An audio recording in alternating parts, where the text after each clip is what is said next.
What up, what up, what up? It's Two Goat Thursday. Welcome to the Two Goat Show. Steph, what's good? How you doing? Good to see you. What's up? What's up? We got through week one. 49ers Barely. barely did, though. We made it, though, and we made it through with the wins. So That's right. 1-0. We got lots of crazy stuff to talk about. But I try to keep just reminding myself, at least, hey, we're not like the Seahawks and starting the season 0-1. So, we're doing a lot better than them. Chat, what's up? Hope everybody's doing great. Happy Two Goat Thursday. Throwback Don. Appreciate y'all as usual. Rob D, what's good? What's good? So yeah, Steph, we started talking about last week how after crazy injury filled training camp, off season, whatever, we were actually going into week one looking pretty good on, the injury front. I can't say the same going into this week, unfortunately. So, yeah, a lot to talk about when it comes to that. Obviously, let's talk about the big one here. Brock Purdy. First, it's reported that, that he has a shoulder injury and a toe injury. Kyle says it's a long shot for him to play this upcoming week. And then we wake up to, Rappaport and all them this morning talking about it's probably going to be 2 to 5 weeks until Brock Purdy is back.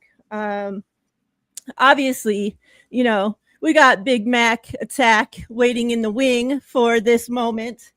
But, that makes me a little sick to my stomach, if I'm being honest with y'all. And, I've seen a lot of this. Oh, well, they're basically the same quarterback, Kyle can do this. Yeah. Like when I think about how much Brock had to scramble in that game against Seattle, and then I look at Mac Jones, and if you think that he's going to be doing that's what worries me, because his ass. That's why I didn't like Mac Jones from the beginning. Like statue as statue could freaking be. And that just scares me to death, Steph. The only good thing is that, with the favorable schedule, but this is the NFL. So I ain't taking nothing away from the Saints, from, I think, who else do we face coming up? I think Arizona, the Jags, right? Yep. So, I mean, we definitely can make it through, right? If everybody else can stay healthy, if the defense can continue to be great, if we can make it through these games. Steph, talk to me. How are we feeling about Brock Purdy being injured again? And how's your confidence in Mr. Mac Jones over there? Yeah, I mean, unfortunate for Brock, unfortunate for us. It does feel like he deals with a lot of injuries, but a lot of the times he plays through them or finds a way to, last minute play. In this case, since we're hearing 2 to 5 weeks, it doesn't seem like it's going to be that way. I think best case scenario is obviously that it'll be 2 weeks, which, by the way, John Lynch was on KNBR this morning and did kind of give a more positive look at the Purdy timeline that maybe makes it seem like it'll be on the shorter end of the 2 to 5, but that's just us kind of reading the tea leaves and trying to be optimistic. But in any case, yeah, it's not ideal, right? And especially this early in the season when we were kind of looking at the 49ers fortunes turning on the positive a little bit and everyone getting healthy before week one. And then, all this happens after week one. And it's like, it'd be different if it happened to like a backup guy, like just someone who's not playing every single snap, but you got your QB1, your TE1, who's pretty damn good, and Juwan Jennings, a guy who you were waiting all off season to come back, and now he's hurt. Also, his status for Sunday is up in the air. Yeah, so this is the 49ers are in a world of hurt right now, both figuratively and literally. But I'm here to tell you, Mariah, I do think with at least for Sunday, but I also think for some of these other games coming up, there's a way the 49ers come out of this still on top and with a couple of wins under their belt. So, and starting with Sunday's game against the Saints, I do think the defense could hold it down. And that's probably the biggest takeaway of week one, right? Is that I think the defense looked a lot more ready right out the gate than, maybe we thought they'd be someone's back, right? And I did kind of mention that, like, I wouldn't be surprised if the defense looked better right out the gate. They did. And I think it's going to be no different in week two. I think going up against a young quarterback and Spencer Rattler, they got to take that opportunity to confuse the hell out of him, just try to do everything you can, throw the book at him in order to, make it a little bit easier on your offense. And hopefully all the offense needs to do at that point is just maybe get a couple scores up on the board, some field goals, maybe, So yeah, I think there's a world where the 49ers could get through this with some wins, even with it being maybe a little more difficult now with the injuries. Yeah. You talked about George Kittle. They're obviously going to IR, so we'll be out at least 4 weeks, hopefully not longer. And the thing that really sucks, obviously losing Kittle is going to hurt, right? In the run game, in the passing game. But at a time, like we talked about this whole offseason, relying on these two specific people. Obviously, CMC, goes without saying. But Kittle and JJ, with Ayuk being down, our wide receiving core, what it was, Kittle and JJ. We kept saying, oh, well, at least we got Kittle and JJ. At least, Kittle's in there. At least Kittle. And then start the game and bam, like before I could even fucking get my popcorn, drinks, everything ready, like people are already dropping like fucking flies. Like, I'm just like, man, like, so like that worries me. Like, I'm glad, obviously you want the backups to come in and step up, and we'll get into it, but his backup came in and stepped up huge for us. And that's what we're going to need. We always talk about, and I feel like with the 49ers, like we're constantly having to talk about this because they're always fucking hurt. Is the next man up thing. Like, it's time. Put your big boy fucking pants on and let's start earning these paychecks. And, Mac Jones, like you're paying, like you're signed to, I think, right, 2 years with the 49ers, but like he needs to be thinking about what his contract situation is going to be looking like after that, right? If you come in and you can win these next 3, 4, 5, how many games you get to take the best of those opportunities and turn your freaking next contract into a little Sam Darnold deal, right? And you got yourself going. So hopefully his ass comes in and, like with all the tools around him, CMC, obviously he's going to have to touch the ball pretty 50 fucking times. And hopefully we can get it done, but I can't say that I'm confident, in Mac Jones. However, I'm confident in the defense. I'm confident in CMC. I'm confident in, all the parts around him that'll hopefully boost him up to like, just get the job done. Like, we don't need you to go in there and be Superman, right? Just get in there, deliver the ball where it needs to go and get the job done. And yeah, Kittle, I mean, I don't know if you want to speak on that, but I mean, it is what it is, right? Like, yeah. There really isn't much to say. It's unfortunate because like, it does always feel like Kittle is hurt every season, but he doesn't miss that many games. Like he's just plays through a lot of it.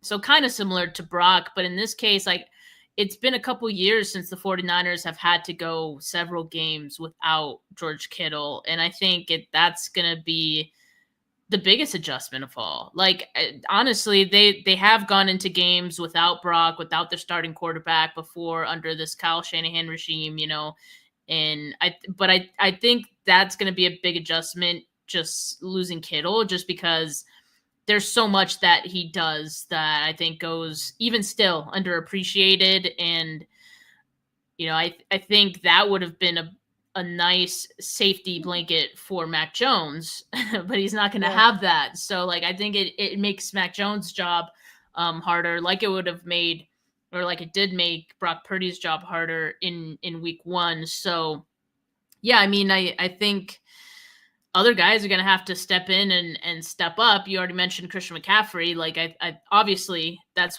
that's one guy who's going to get more opportunities, check downs, all that. And I think, a lot of people are mentioning maybe Kyle Juszczyk, right? Because he's, that sometimes they have him lining up at tight end already anyway. He's done that in the past, and then he's joining tight end meetings. So if there's anyone who can take on some of those snaps, some of that role, it could be him. I did like what I saw from Jake Tunges as well on Sunday, even aside from, getting the game-winning ball. I think there were some other nice contributions from him too. But, I mean, come on. It's just such a large hole to fill without Kittle, and that puts a big burden on Mac Jones, I think, which puts a big burden, I think, on Kyle Shanahan to make the job easier than on Mac. I think we're going to see a lot of quick throws. Let's get the ball out of Mac's hands. Let's not have him thinking too much. Let's not have him having to sit like a duck in the pocket, because I think that's where things could go wrong.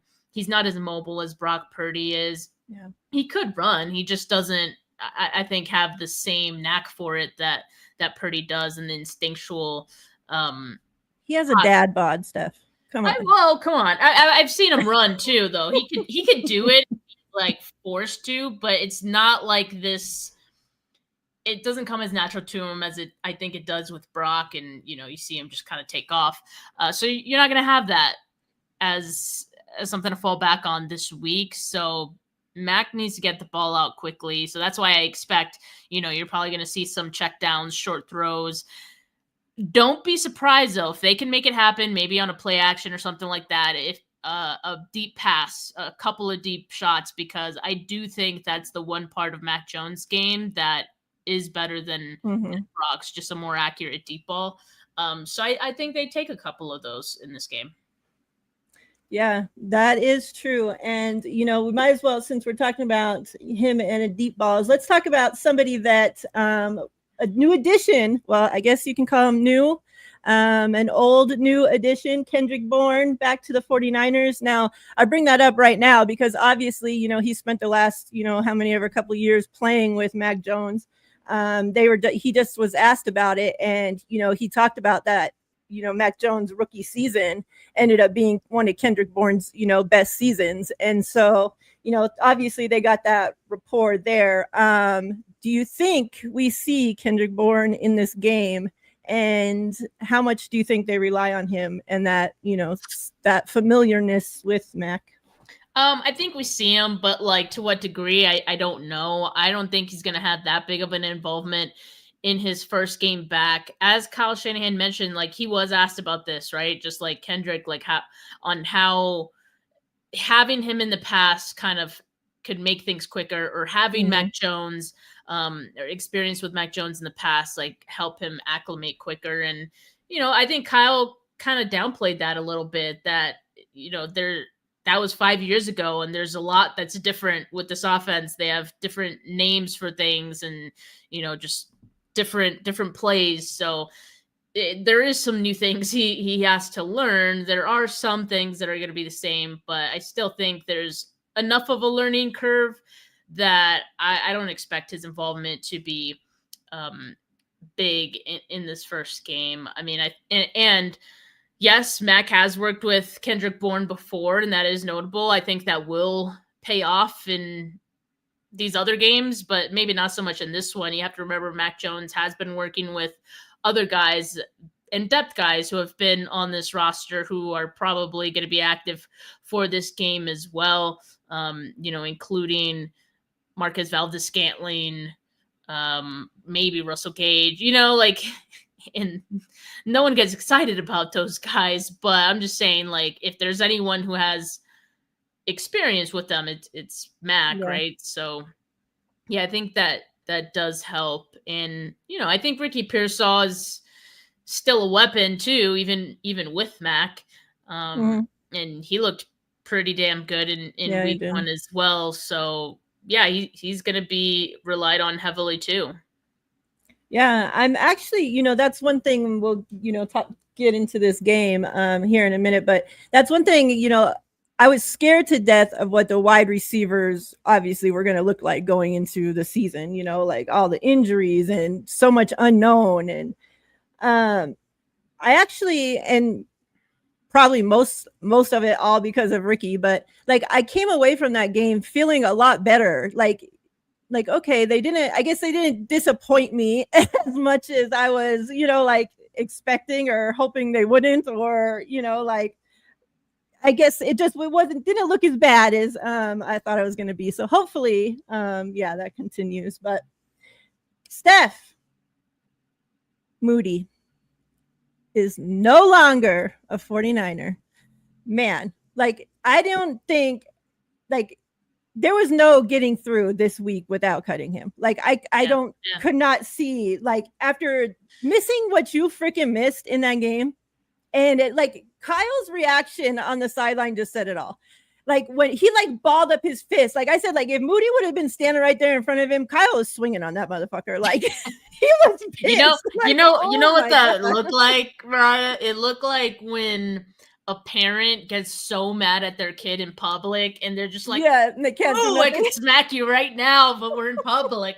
That's what it looked like for Kyle on the sideline. But to be fair, he had the exact same reaction when he missed in Vegas too. Yeah. But the game-winning kicks really saved him, because I think they would have probably cut him after that had he not made that one.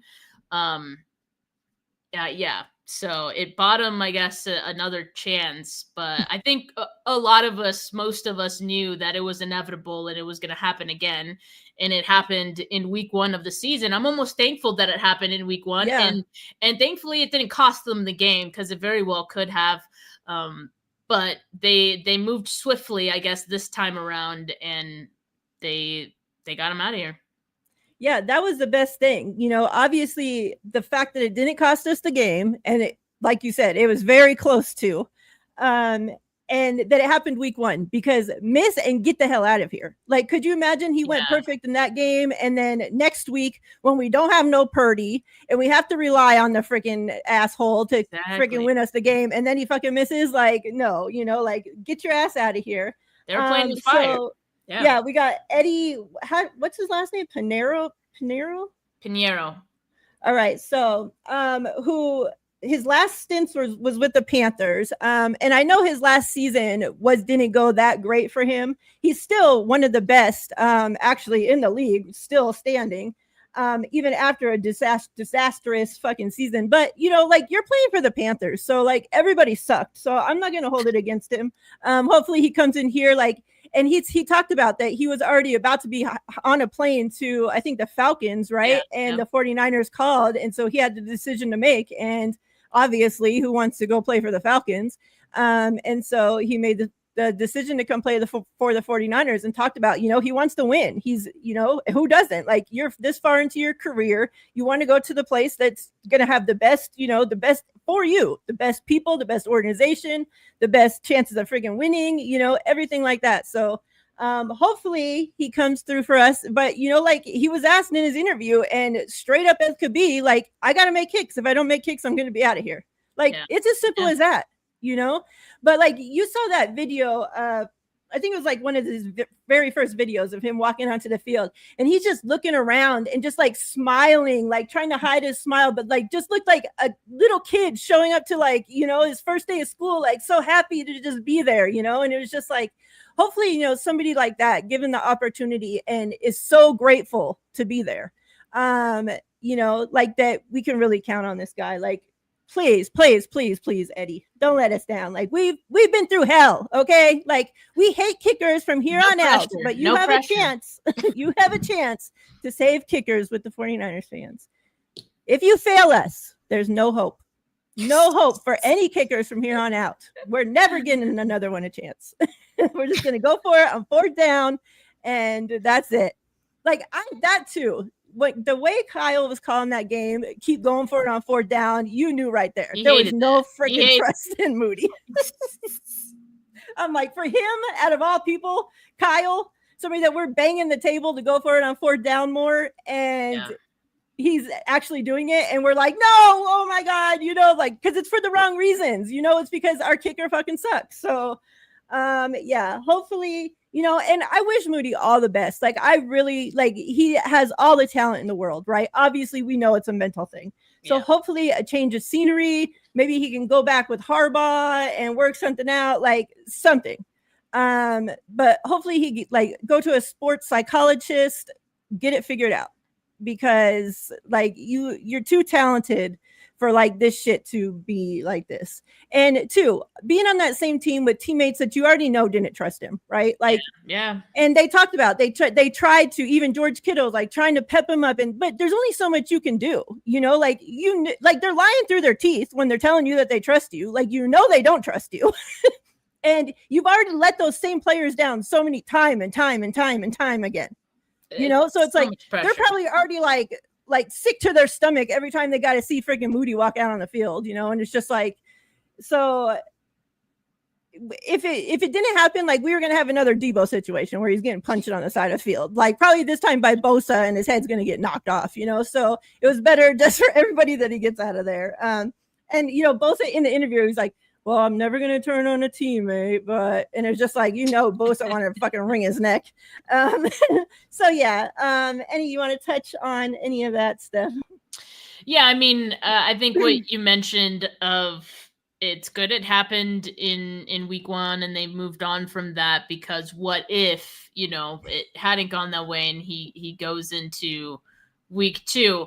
So that's kind of where I want to go to Eddie Piñeiro, because I think this is a huge game for him to step on and join the 49ers, because this is a game where you are probably going to have to rely on field goals to possibly win you this game. I think it's going to be an ugly, low-scoring game, and you need all the points you can get, and that includes a kicker who can get it done from any which distance, right? And so I think Eddie Piñeiro, this is make or break time. It's going to tell us a lot about him, I guess, and his future with the team. Because I agree. I think, the 49ers aren't going to have a very long leash for anybody at this point.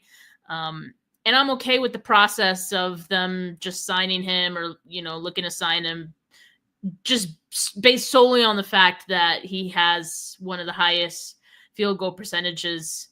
I would have done the same thing. Yeah. And, he has too worked, I think, 1 season with our special teams coach. So like anything to add, a little bit, okay, there's this little bit of an edge, get him in there. Hopefully it all works. Like fingers crossed, hopefully just don't let us down, buddy. Please, God, don't let us down.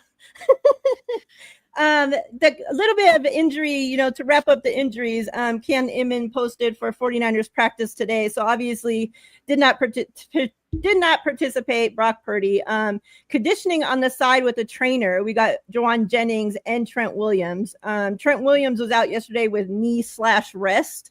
So I don't, know about that knee situation, but he's still not like fully practicing. So we'll see, definitely monitor that. But at least Jauan Jennings, we dodged a bullet there with that shoulder not being, that serious. Hopefully we can get him back. And then back in action, we got Christian McCaffrey, Nick Bosa, Yetur Gross-Matos, Barch, Pooney, wide receiver Watkins back to practice. Yay, can't wait to see him. And then running back James is back as well. So at least we're getting some guys back. It's not all negative. It's just, the couple guys that we did lose is just like such big hits, it's just like, ugh. But hopefully we can get through it. Let's talk a little bit about this Seahawks game, Steph. What you saw, what you liked, what you didn't like. Obviously, the big thing, the difference in the defense, like, oh my God, like they weren't perfect by any means, right? But to be able to stop, like, if this was last year, the Seahawks would have ran up and down and all around and through and stopped the freaking run. Hallelujah. And they're just like the players, like, just seemed to, like, last year, like I felt, and even the year before, like at like halfway through the season, the year before, like the defense felt like they didn't even want to be playing for those coaches. Like, like when the energy is just completely different. Like, it's just, I don't know. The vibes are up. The guys are just everywhere. The Fred Warner going down, I was so nervous, that was Steph. scary. Oh my God. Like that's something we don't see that often, right? So it's just like just held my freaking breath and it was just like, please God, no. Like out of all players, like come on. And then like, before you know it, he's just back in there and it's just like Iron Man freaking Fred. And like when Nick Bosa was asked about it, and he's like, yeah, he got kicked or he you got punched in the stomach or whatever the hell happened. So he's like gasping for air. He's like, blood's coming out of his nose. And he's like, I asked him, are you all right? Because you don't look all right. But even he said it, it's Fred. So you're expecting him to bounce back up and get back in there, and it's just like, thank God that he did. And then also let me know what you saw from the rookies. I want to know what you saw, like what you thought about the 2 starting safeties, that group. D Winters getting his first start. Talk to me, Steph. Tell me all about it. Yeah, I mean, I think you're right. The defense was all of the difference in this game. I think had it been last year's defense, you're right, it would have been an entirely different outcome. So I'm very pleased by what I saw from them already in this week 1 game. I think as far as what you needed to see, because we knew that they wouldn't be perfect right out the gate, but I think what we needed to see is run defense improved, check. And that's with I think the Seahawks attempting to run and having a little bit of success early, but it was like short yardage success and they were kind of chipping away. I think they knew they couldn't go a whole game doing that, so they kind of went away from it as well, which is good for the 49ers. It's a great sign. And then the other thing I think we were looking at is were they going to be improved on tackling? And I think we saw that as well. So both of those things together in tandem, already a hell of a lot better of a defense than what we had last year. And that's like just baseline, right? Then you see, Robert Saleh add in a couple of different wrinkles, just as far as, blitzes, just as far as, even disguising coverages a little bit. I think we're seeing new wrinkles from him that we hadn't necessarily seen before in his last stint with the 49ers. So it shows that there's evolvement with, or evolution, I guess, with Robert Saleh. Obviously, we're going to see a rotation again with this defensive line, which I'm looking forward to. I think as far as the rookies go on that defensive line, I think Mykel Williams did fine with what he was going to be tasked to do. Everyone is like, oh, look at his stat line. He didn't do anything. Look at his pass rush stats. There's way more to playing defensive line than pass rush stats, I'll tell you that.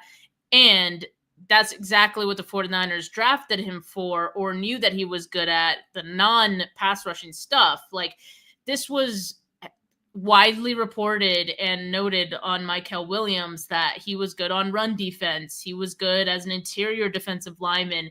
That's what his role was going to be. Like, we've been saying this, like, and why I don't get why people were surprised by that or upset by that. I don't understand it. I feel like we prepared people for that. There's room for him to grow as a pass rusher, but it's not going to be immediate. And so I think we've seen that. I'm not worried about Mykel Williams in the slightest. I think he's a good player. You already saw him getting some of that Eric Armstead, role as an interior guy. So that's what we're going to continue to see from him, and he'll only get better. As far as CJ West, Alfred Collins, I think those guys will need more time to really get to a point where I think we'd want them to be. But it was their first NFL action. Both of them dealt with injuries, in training camp. Alfred Collins even missed the spring. Like, he missed a lot of time. And so even when he did join the team at training camp, finally, I felt like it was a very slow progression for him. Like, he had to catch up, right? And then, I think we started to see some improvements from him in camp and through the preseason. CJ West too missed some time late in camp. So I think they're a little behind the 8 ball right now. And I think as they get more acclimated they'll improve as the season goes on. That's okay. That's exactly what we expected out of those guys right out of the gate. We didn't expect that they were going to be starters right away. So I think it's okay to for what their roles are right now.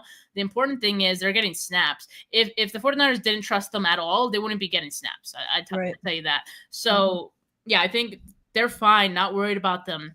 Guys like Upton Stout, who got picked on a little bit in this first game. And look, he had a really tough job right out of the gate. Cooper Kupp and JSN, who Jack Smith-Njigba, I mean, he looks like that dude on that offense. He got a crazy target share, but yeah, I mean, that was a tough battle. Welcome to the NFL moment for him, but I like the way he responded. I don't think it like hurt his confidence at all, and I think it's going to be something that he learns from, and he's going to improve the mistakes that he made. So yeah, I'm pleased, and Marquez Siegel obviously like just looks like someone. He looks like the same guy we saw in preseason, which is like very sound. It doesn't look like he's panicked out there. And like as a rookie player, the game is going 100 miles an hour for him, right? But if you can have all that going around and still look as poised as he did, I think that's a great sign, because once it starts slowing down for him, he'll look even better. So I like where Marquez Siegel is at. I'm really happy that the 49ers, trusted him enough to start him in this week 1 game. And I think it played, dividends. You see him coming in on run support and tackling and all that. So doing his job. And I think he did it well. So Daryl was pointing up on the defense. I'm excited to see how they look in the next few games as well. Yeah.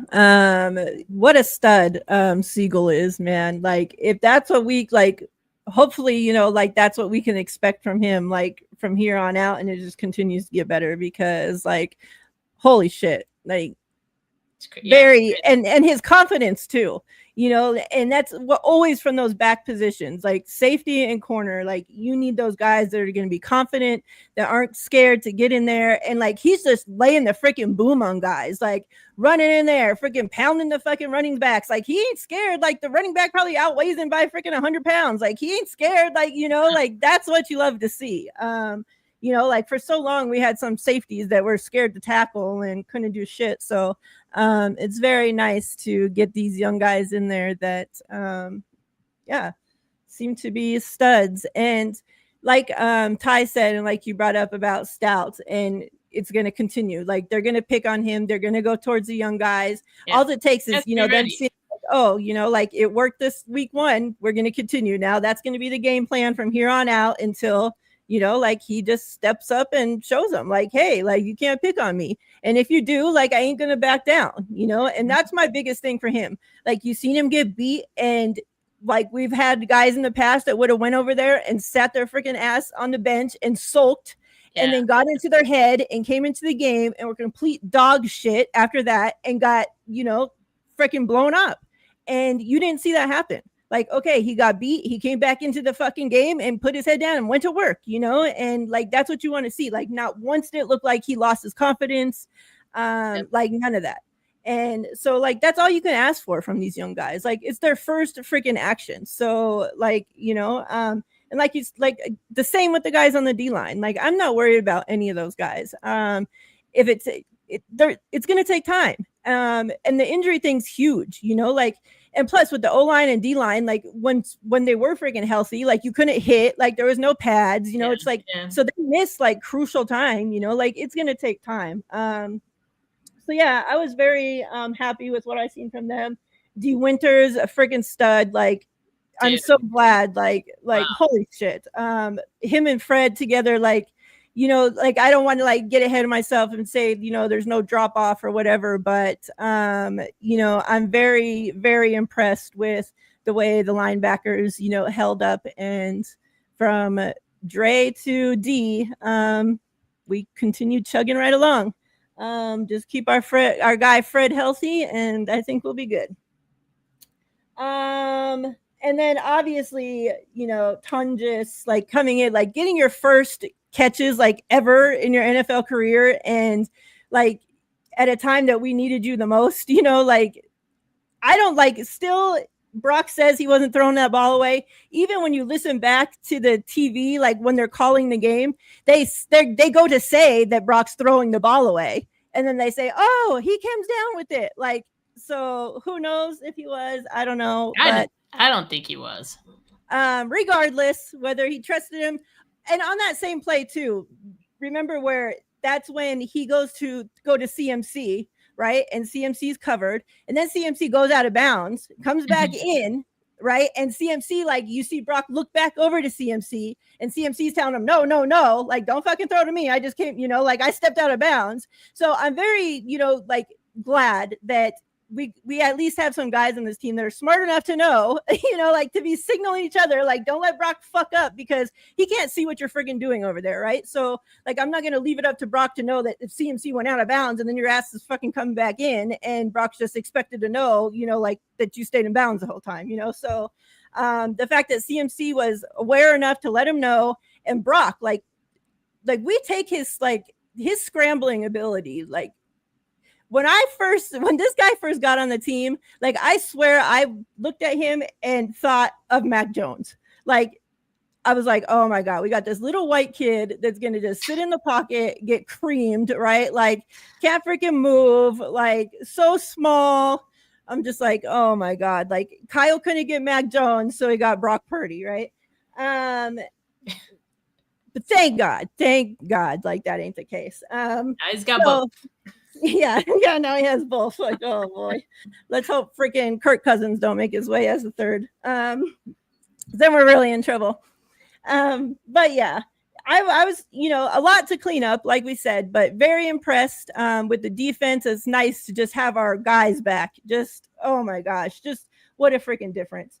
And, you know, and I wasn't, like I said, I went away from that game and felt a lot better about the wide receivers and about, you know, that situation. And now that we're getting some guys back, you know, obviously Kittle's going to hurt, but the guys that we're getting back, hopefully they step up and, you know, we get this done. Going into New Orleans. They looked like shit. They got crazy mess going on around there. But like I said, I'm never going to, unless it, you know, like the Panthers for a couple years, like you just knew you were going to win those games, right? But like I'm never going to go into, especially New Orleans, like the way that place gets rocking and anything can happen. And now with our injuries, the backup quarterback, so I'm never going to come in there and just be like, oh, we got this win. But I'm feeling a lot better than, you know, if we were having to play Kansas City this week, obviously. So, Steph, talk to me. How you feeling? And then you did pretty good giving me your offensive player and defensive player predictions of the game. So let me get those while you're at it too. Who did I say last week? I already forgot. Well, you were going to say Bosa, but then you said, you know, that was too easy. So you said Yamador Lenore. Yeah. Lenore was fine. You know, I have it right here. 28 coverage snaps, 0 catches allowed, 0 yards allowed, 1 forced incompletion, 0 touchdowns allowed, 75.6 coverage grade, 39.6 passer rating when targeted. So, yeah, I would say he was good. And then on offense, you said Ricky P. Yeah. Okay. Yeah, I did do pretty good. Yeah. I guess it's good I didn't say Kittle because that was the low hanging fruit, I thought. But, what's up, Mike? Yeah, I mean, I think as far as this game, you know, actually having watched the Cardinals Saints game back, I didn't think the Saints, or let me rephrase, I didn't think Spencer Rattler looked as bad as I thought he was going to look. And as bad as he's looked in the past. I think he looks a lot more confident. He looks a lot more poised. There were moments where pocket was caving in and he hung in there and he got the ball out. And, you know, sometimes he would miss guys. He's trying to get it into like tight windows and things like that. But the point is that I think he's not going to be Rattler's not going to be rattled as much as I think we assume that he will be. But here's what I think will happen in this game on defense. Like, I think the 49ers are going to, Robert Saleh is going to want to confuse the hell out of him. And I think that's the key on defense. Like, you really have to try to confuse him any way that you can, blitz him. I think disguise coverages, things like that, to just kind of get him off his game a little bit, have him think a little extra. That could help the 49ers. And on offense, I think what I'm worried about is if Mac Jones does not get the ball out quickly, because I do think, the Saints defensive line they got some good guys there, and they sacked Kyler Murray 5 times. That's a quarterback who can run, know? So, and sometimes Kyler makes bad mistakes in terms of where he runs, or he kind of puts himself in a bit of a predicament. But I still think the point stands that Saints defense is going to want to bring some heat too, and they're going to test Mac Jones. And career-wise against the Saints, for whatever reason, Mac Jones has not had a lot of success against them. I think I was looking at his EPA stats against the Saints, and some of his worst games have been against them. So, look, I do think that Kyle is going to put Mac Jones in better position to be successful. Like, we know that, he made Sam Darnold look better. I think he can make a better quarterback in Mac Jones look better. So even with offense hurting a little bit, I think there's room for Mac to have some success, but it's not going to be crazy. I think they're going to have to win under certain parameters.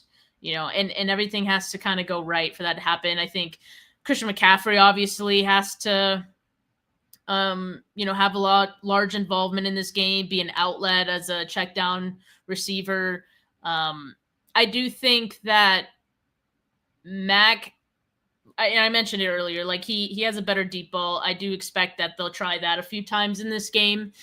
And, I could see it having some success, and if they do, that could be the difference in this game, because I think it's going to be really close as far as what these two offenses look to do, and how much offensive firepower both of these teams have. They really won't have much in week 2. So I think it's going to come down to letting Mac or Mac letting the game come to him, and just kind of taking what the defense gives him, getting the ball out quick, and getting as many points as he can in that span, like whether it's with a field goal or however, maybe they could get a touchdown or 2. But yeah, I'm expecting this one to be a low scoring game. So my prediction for this one is going to be, let's see, I'm going to go 17 to 9. 49ers win.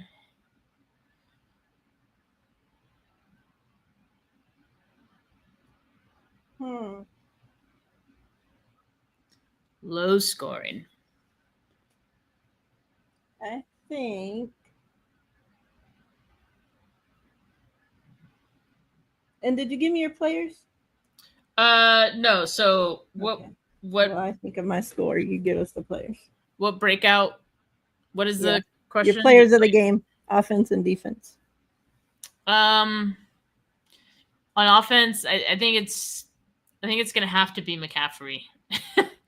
Like, it has to be McCaffrey.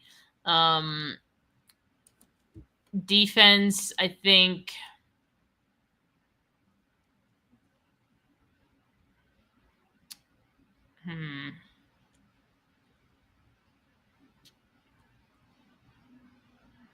I think Fred's going to wreak havoc in this one.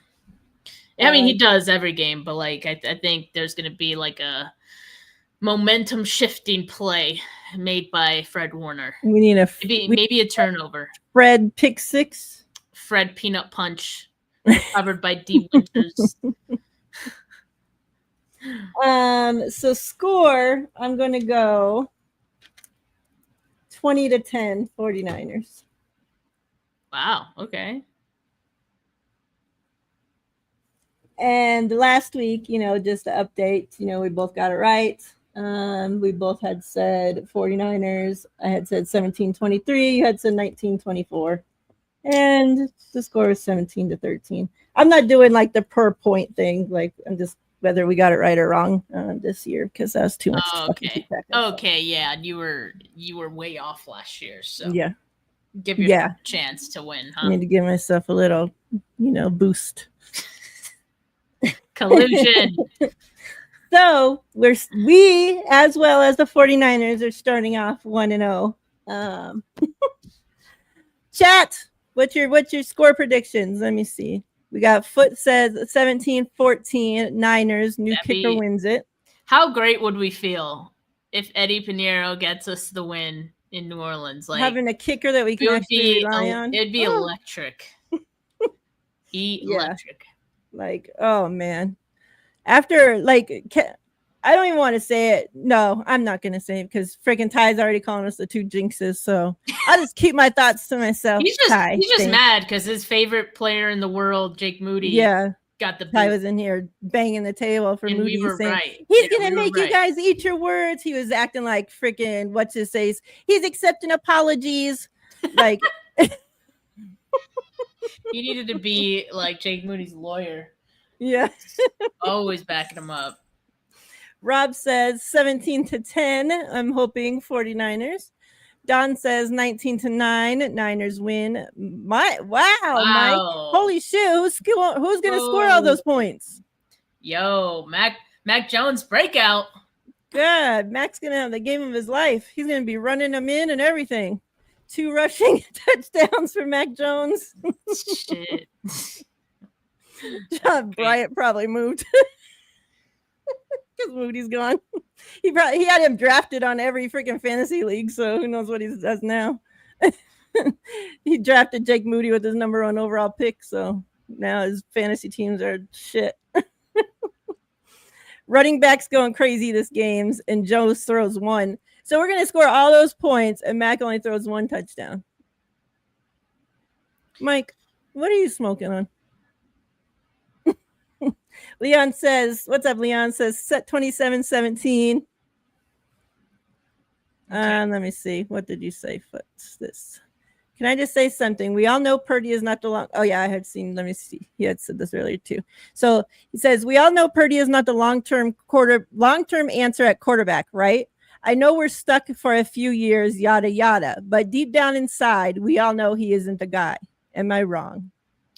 I mean, look, there's really only like 5 quarterbacks at a time in the NFL that you can say like this quarterback is the guy, right? And when we say the guy, or what I'm assuming you're all thinking is this guy's a lifer, never let him leave this team. He is retiring a Niner, right? Yeah. Like there's only like 3, 4, 5. Like I'm thinking Lamar, I'm thinking Josh Allen, like guys like that. Yeah. But just because they're not the guy doesn't mean, one, you don't pay him. So, like, 49ers got that. Like, I think he's good enough to keep around. That, and that's fine. He's not a lifer. He's not a guy that needs to retire a Niner. He's fine he's good enough for the right now. I'm fine with that. Yeah. And that's pretty much how I look at it. Like, he's not Mr. Forever, but he's Mr. Right Now, right? Like, exactly. And I think until you get, you a Josh Allen or a Lamar, like, you continue to look. Like, I think with that position, like, you need to be every draft, like, you're doing your due diligence and you're looking into the quarterbacks, and if it's possible, you're taking one when you need to, or whatever. Like, you want to keep trying to improve. Like, don't just get stagnant like you did with Jimmy G and be like, oh, we got our guy even though he's ass. We're never going to look to improve the position. We're just going to keep riding with him till his freaking legs fall off. Like, don't get yourself into that mess. But I mean, he's fine for now. Like, fine for now. He's not, like somebody that like, oh, I'm waking up every day so excited that Brock Purdy is my quarterback. Like, no, but And it's I'm also definitely could be. It definitely could be a lot worse. Like exactly that we went through with the last number 10. because we're also not in the situation where it's like, get this guy off of my team, Yeah. like we Mhm. desperately need another quarterback. It's not that either. So, yeah, I think that's fair for Brooke. Yep. Yep.